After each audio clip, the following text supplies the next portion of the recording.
Здорово, живые дединсайды! Первая игра The Forest в свое время продалась в количестве 5 миллионов копий и стала успехом, а продолжение превысило 2 миллиона копий.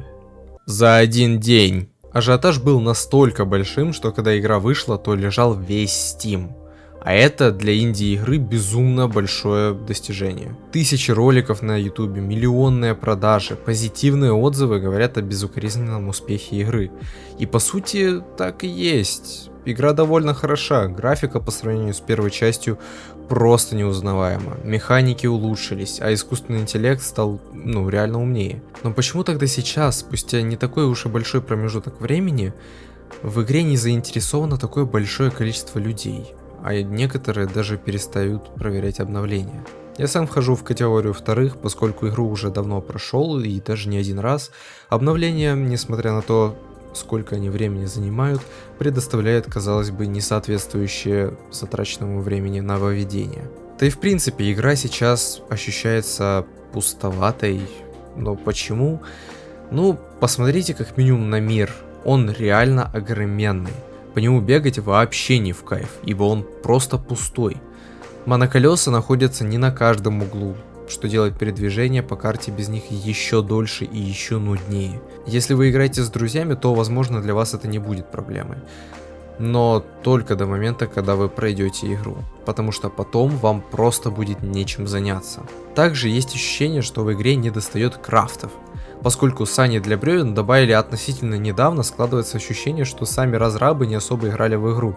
А если играли, то недостаточно, чтобы понять, насколько муторно было носить бревна по 2 штучки. Еще сверху, учитывая факт того, что деревья с выпуска игры и еще несколько обновлений не вырастали заново. То есть, это вообще бред. Это ведь есть в первой игре, почему нельзя было сразу добавить это во вторую?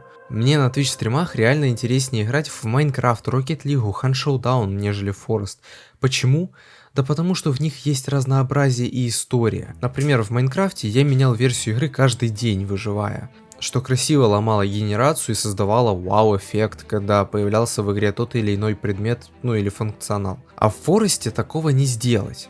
Как минимум потому, что игра все еще в раннем доступе, и судя по тенденциям, еще не скоро из него выйдет. Над игрой надо провести еще много работы, потому что добавление большого количества речек и озер игру интереснее не делает. В конце концов, было бы классно, если бы разрабы дали мобам возможность строить свои постройки, как это делает игрок. И они бы обучались это делать как искусственный интеллект. Вот представьте себе, вы гуляете по миру и видите, как вдали падает дерево.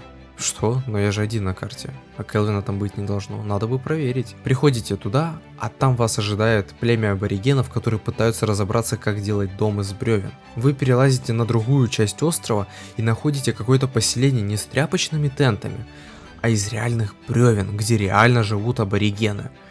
Я понимаю, что такое, конечно, трудно реализовать и в принципе на грани невозможного, но это было бы настолько приятным нововведением, что поощряло бы игроков за исследование мира, а не было бы простой ходьбой по точкам интереса на пустой карте. Не поймите меня неправильно, я не хейчу эту игру, а наоборот, я хочу ей всего максимально наилучшего.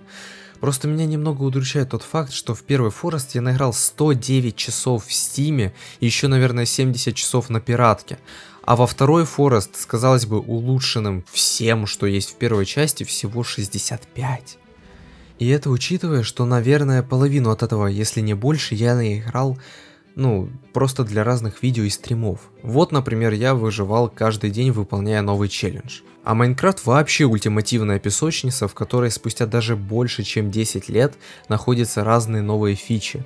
И если вы украинец, то я с Инлайм решили открыть украиноговорящий канал, где мы будем разбирать разные интересности Майнкрафта. Ссылка в закрепленном комментарии. Будем вам очень благодарны.